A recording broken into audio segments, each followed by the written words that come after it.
All right, so what I want to talk about today is biohacking. And biohacking is quite a broad term, but essentially what it means is we experiment with the outputs, or sorry, the inputs in our lives, so mainly our bodies, to get a desired output. So that could be an emotion or generally how we feel in our bodies. And I think most of us have tried something, even though we're unaware of it, because biohacking is a foreign term to us. But perhaps you've tried caffeine, or you've tried alcohol, or you've tried sleeping or working out. I mean, all of those are sort of biohacks because you're changing something, an input, and you're trying to get some desired output, right? So what I want you to leave here today having is perhaps something that you can try in your life to change something and have a sort of a better effect on your life, and also perhaps even re-evaluating what you consider being relaxation or a reward in your life. So we're gonna go through the very basics of biohacking, which is sleep, exercise, nutrition, and mindfulness. So we're gonna kick it off, and we're gonna talk about sleep. So why should we care about sleep? Well, it has a bunch of effects on your experience, and among those are your cognitive performance, it has a distressing effect, and it has effect on your long-term memory, processing information into long-term memories, and it has also been shown to help you deal with trauma, and of course it has effects on your energy levels. So there is this company, a health insurance company called Aetna. Now think about this, that's a health insurance company, and they are paying their employees $25 a day more if they're sleeping for at least 7 hours. So a health insurance company should know, right? So this has a huge effect on your life, how much you sleep. So what's the best things, or what's the lowest hanging fruit that we can do to improve on our sleep? Well, you can try cutting back on the caffeine in the afternoon. So caffeine has this effect on your body, of course you know, but it's not only a question about when you fall asleep or how hard you find it to fall asleep, but it has also this effect on your quality of sleep, which is as important as the amount. So cut back on the caffeine. And you can try removing devices in the bedroom. So devices in the bedroom will have two effects. Not only will you have that light exposure on your face when reading on your device, but also it has an effect on your brain's activity. So if you're reading something that is stimulating to your brain, your brain is put into problem-solving mode. And both the effect of the light and the problem-solving state will inhibit your melatonin release, and you will find it harder to fall asleep.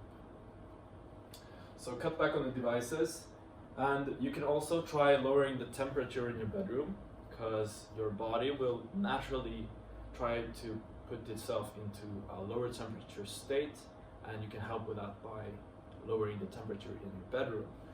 And you can try getting these light blocking curtains, so you're reducing the light even more in your room.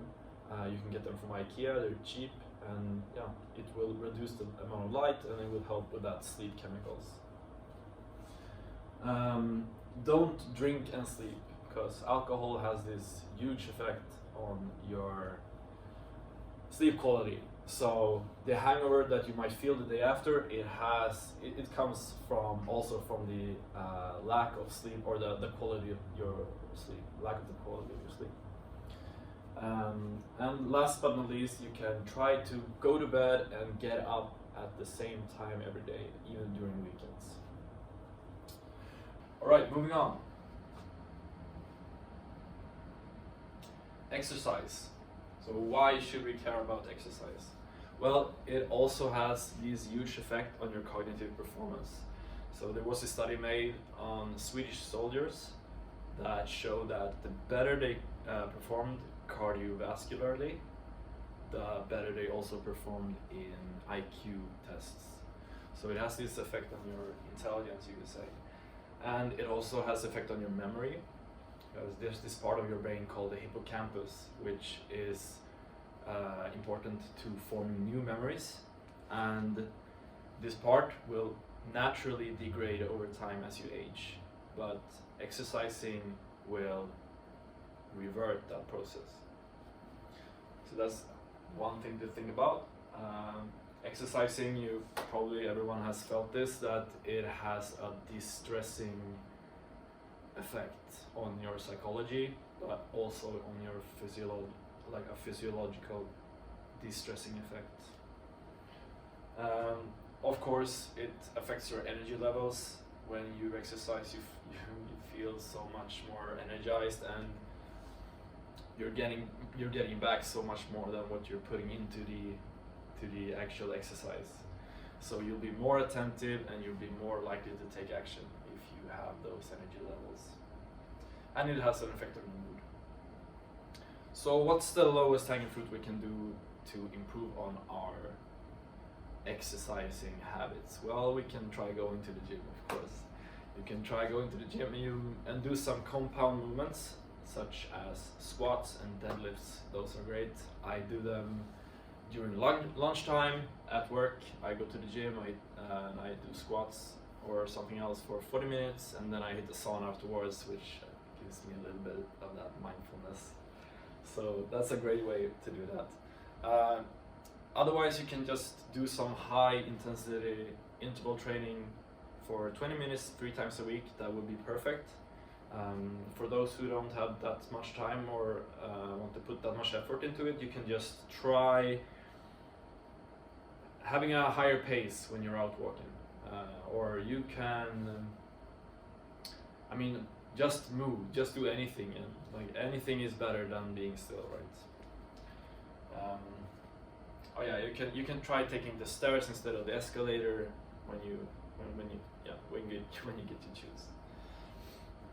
So moving on from exercise, we're gonna talk about nutrition, and the nutrition has this effect also on your energy levels and your mood.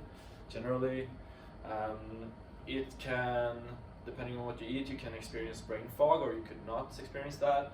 And it also has effects on your cognitive performance, and I'm sure everyone has felt this. Like when you go to the Chinese buffet and you eat way too much, you might feel like you're sluggish and slow, but in contrast to having like a salad with some chicken breast or something, there's quite a difference. So what can we do to, what's the lowest hanging fruit again? Well, you can try cutting out the sugar.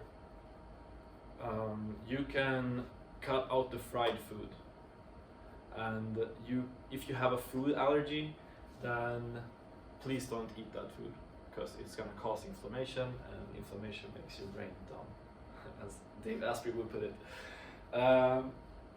And generally, just eat more veggies, and cut back on the fast carbs, like the white bread and white pasta.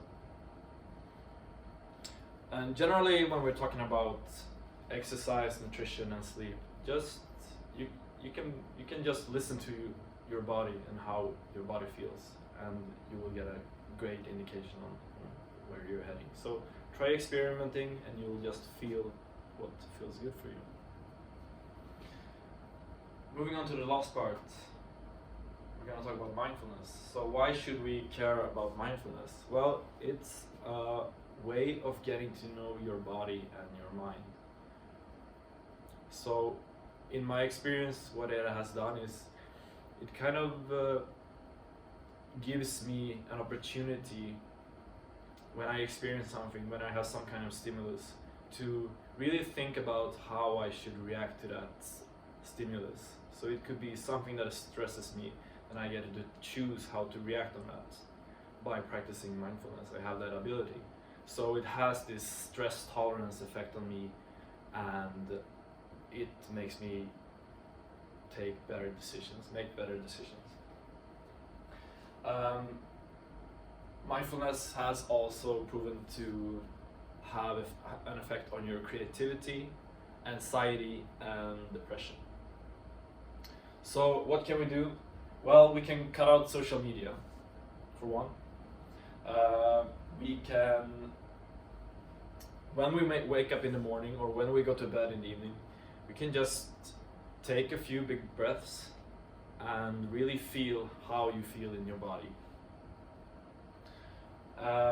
We can do nature walks and really pay attention, like when we're having that moment for ourselves, we can pay attention to how we feel and what we're thinking about.